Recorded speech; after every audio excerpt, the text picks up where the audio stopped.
Gotcha. I am curious now.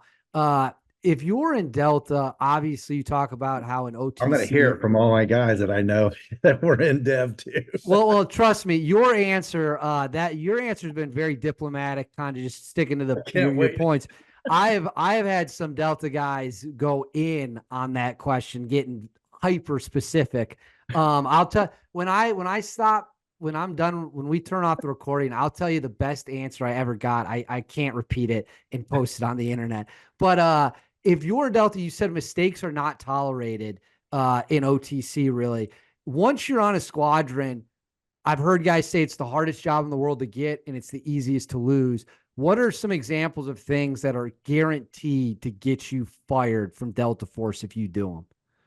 It's all based on your decisions, right? Because in OTC, it's like, hey, that was one. Next time you're gone, right? In squadron, it might take on a more personal thing, right? Like, okay, hey man, you're not here today. You're something going on. You need to go take care of it and get back here when your head's straight.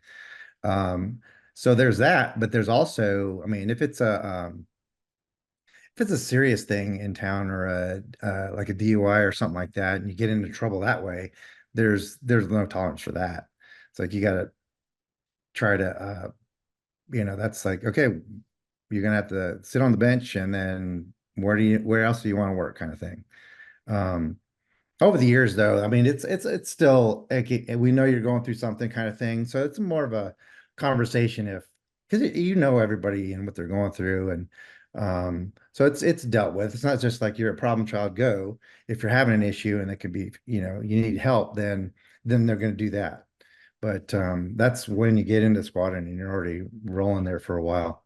Is there more tolerance for mistakes that are performance based over like if you just turn out to be a shitty human and you just turn out to be, a bad person for lack of a better term, Yeah. are they just going to cut ties and say see you later, as to where like if you're maybe you've been injured, you're not as quick in CQB, maybe they still phase you out, but it's dealt with in a much politer, softer way? Yeah, kinda.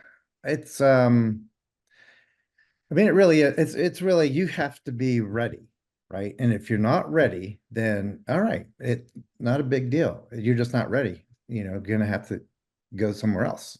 If it's a disciplinary thing, that's a whole nother thing. Um, yeah, there's no favoritism. I mean, it literally is a readiness thing. If I'm not ready and I know it, I'm going to tell them, hey, I'm not ready to go on this mission or whatever it is, right? And they're like, hey, Roger that.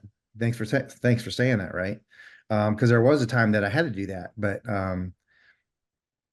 there. So I've heard this other like analogy, um, like every day you show up for work and you might not, your badge might not work, right?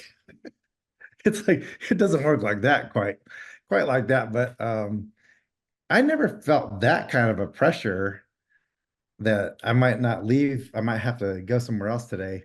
But it is a performance thing. You're expected to perform at 100% when you show up the whole time you're there. And if you're not, yeah, it's the you'll your teammates will come down on you. And so it starts there. Your teammates will get in and make sure you're straight, but they'll also know if you're dealing with things. Um, so it's either right away because, hey, we told you once, we're not going to tell you again, and you did it again. All right, you're gone. Um, so there's yeah, some leeway, but there's expected performance, all the time. It's like, they're not gonna uh but they'll help you. It's like where do you want to work because you're not working here anymore, right? They'll help you find another job. And it won't be a disciplinary kind of thing. You'll just be you know, shit happens. I've got two questions left for you. And